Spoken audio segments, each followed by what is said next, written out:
What's up and welcome to an episode of GizmoSlipTech. Today we're taking a look at the HP Omen 15T, and as you can see we actually have two of them. Double the trouble.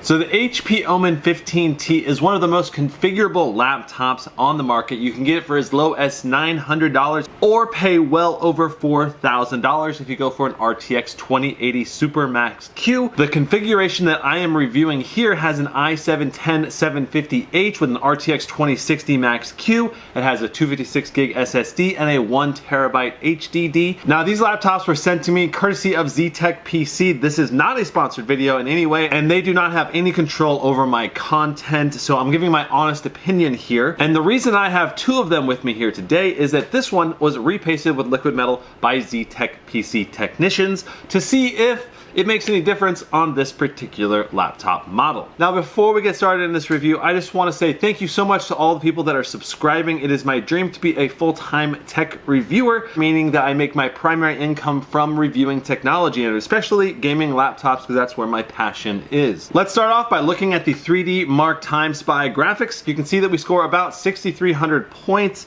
on these two machines and they scored very similarly. Moving on to 3D Mark Time Spy points per pound, you can see that these two laptops are kind of middle of the road average performance per the carry weight, and that's simply because these laptops are kind of heavy. They've got these full metal chassis on them and they're kind of a little bit thicker than other laptops, and part of that is because they do have a 2.5-inch HDD on the inside. Now when you look at the points per dollar, you can see that we're getting very good overall points per dollar on the performance scale. Now these laptops are not tuned for the most performance per dollar that you can get with an HP Omen 15, and that's simply because there's a number of upgrades on these machines like the 300 Hertz display that are going to cost just a little bit extra. If you configure this a little bit differently, you can still get quite a bit more points per dollar out of these machines. Now taking a look at the Cinebench R20 multi-score, you can see that we have quite a bit of difference here between these two laptops. One getting 3,050 and the other one getting 2,669. That's more than a 10% gap in performance, and at first I thought maybe this is because of the liquid metal reapplication that the Z-Tech PC got. But that's actually not the case. What I found out was that despite the fact that these two laptops came from the same reseller,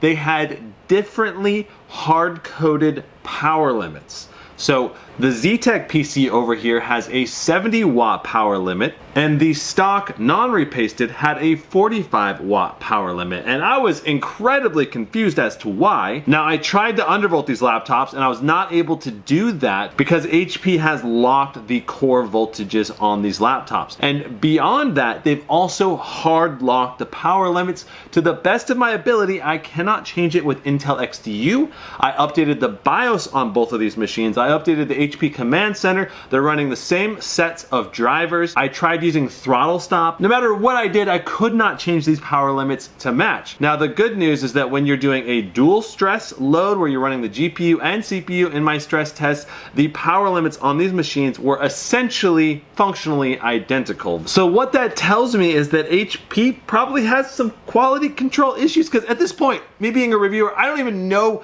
which one of these laptops is the way that HP intended it for it to be. Did HP intend to hard throttle down to 45 watts no matter what? Or did HP intend to let the CPU ramp up and have that increased clock speed and increased power limit at the expense of having increased thermals? I don't know. It's super weird. Now as a result, you can see the direct performance difference here in Cinebench. Drastically better score, over a 10% difference, even though it has the exact same hardware, and this goes to show you how much of a difference power limits make in terms of performance. Now when you look at the Cinebench score on a points per pound basis, you can see that the Z-Tech PC with the unlimited power limit performed a lot better. Now up until the new AMD processors came out, I would have been pretty impressed with this performance, especially at this price point. But since the AMD processors are here, and since they're cheaper than the processors in these laptops, you can actually get quite a bit more performance per pound and per dollar if you go with an AMD processor. I mean, just look at that Zephyrus G14. Insane performance per pound. 981, almost double these guys. Looking at the points per dollar, we are getting pretty good points per dollar on these two machines, which makes sense. And again, these laptops do have some upgrades on them. So if you configure your laptop to be ultra budget, you'll be able to get more performance per dollar. When it came to handbrake, we also ran into that same power limit throttling issue, and you can see how much of a difference in performance it makes. Once again, that's a minute and a half faster on the same computer, just with a different power limit. But how do these laptops perform when it comes to actual real world gaming? Well, in Far Cry 5, we managed 91 FPS on the stock machine and 88 FPS on the ZTech PC. So obviously, these machines can handle high-end gaming at high frame rates. Moving on to Shadow of the Tomb Raider, we averaged 81 FPS in both of these laptops. In Valorant, I was seeing about 280 FPS-ish on average, up and down quite a bit. In The Witcher 3, we got about 80 FPS. So what these benchmarks tell us is that these laptops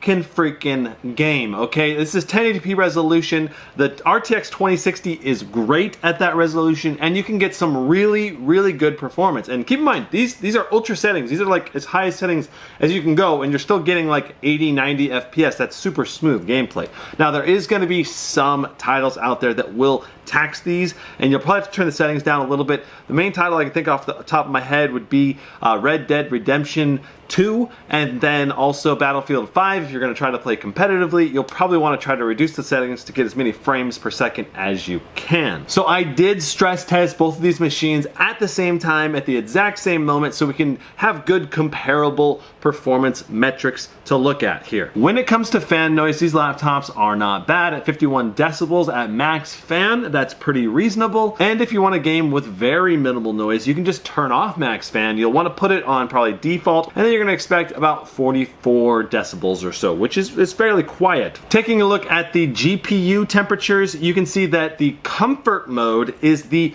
coolest running, and that's simply because the power limits are extra reduced and the fans are turned to maximum at the same time. Now you can see that when we turn on performance mode, we're looking at some very spicy CPU temperatures, frequently hitting 100 degrees Celsius, while at the same time the GPU was staying below 80 degrees. Now another important question is, did the liquid metal repaste job in the ZTech PC actually reduce the temperature on the machine?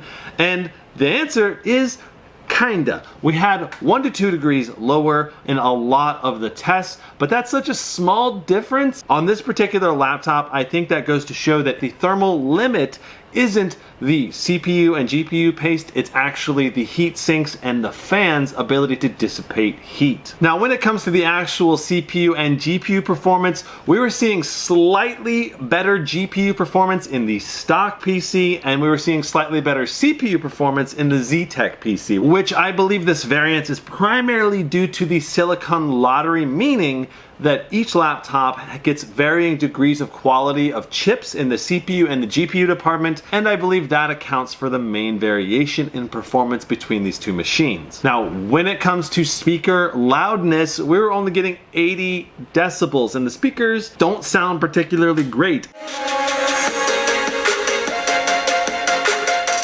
I would say they're just kind of average for a general laptop and below average for a gaming laptop. Now, the 300 Hz display is going to be great for competitive gamers, but it doesn't have above average color gamut or brightness. I tested it at 91% sRGB, 73% Adobe RGB, and 273 nits brightness at the brightest measurement point. So that means while these have high refresh rate displays, they're not particularly bright and they're not particularly colorful. Now, don't get me wrong, 91% sRGB is still a very enjoyable display to use. It's just not as enjoyable as a brighter and more colorful display. And I really wish more laptop manufacturers would shift the focus from the 300 Hz ultra high refresh rate, which in the vast, like 95% of games, you'll never get that kind of frame rate anyway. But in every game, you would benefit if you could have increased brightness, contrast, and color gamut. Now, overall build quality is surprisingly great. The chassis is very firm, it has basically zero flex in it, and it's all metal except for the plastic around the display bezel. But the downside of the metal chassis is that it is a fingerprint magnet. You barely touch this thing, it's gonna show your fingerprints like Like literally I just touched it and I can see where I touched it. When there aren't fingerprints on it, I really like the brushed aluminum look. As far as the overall design, this thing is a very slim and fairly light machine. This one's a little bit thicker and a little bit heavier than some of the competition, but with that extra thickness, you do get a 2.5-inch HDD, and that's especially nice on a budget laptop where the end user is looking to save every dollar they can. Now, when this machine has the lid closed, I really like the overall look of it, but when you open it up, this extended top and bottom bezel and clamshell hinge just isn't doing it for me, and that's gonna vary, obviously. That's a very personal opinion, and to each their own. Now, I love the keyboard on this thing. It's got a great overall feel to it. It's kind of a rubbery texture. Some people aren't gonna like that, but overall, I really liked it. It's got deep travel, it's responsive. You've got a full-size numpad with dedicated home and end buttons that double as page up down buttons, but the backlight is very clear and every symbol is lit up. The machine that I got came with a red backlight, but you can get it with a 4-zone RGB or a per key RGB. My recommendation is the 4-zone RGB backlight because it's only a $10 upgrade, so why not? Now, the trackpad works quite well. I didn't have any issues with it. It has 2 deep travel buttons that feel responsive, but there are some drawbacks. It is not a glass surface trackpad, so it's not as smooth, and I also prefer to have the buttons be located underneath the trackpad when possible because it allows the trackpad to be that much larger. Now, the port selection on this machine is fantastic, except that there is no USB-C power delivery port. That's the only thing that's really missing because, as you'll see in a moment, the battery life kind of sucks. Speaking of battery life, you're looking at about 2.5 hours with max brightness on Netflix, so maybe 3 if you like push it with maximum power savings, but there is no NVIDIA Optimus on this model that I have here. Maybe they offer it on some of the other models like the 144 Hertz display option, I don't know, but this 300 Hertz display option does not have NVIDIA Optimus. So that means the dedicated GPU is just going to be sucking that battery dry very, very quickly. So in conclusion, is the HP Omen 15T worth buying? Yes, absolutely. This machine offers a lot of bang for the buck, but it does have some notable weaknesses that you have to be okay with going into the purchase.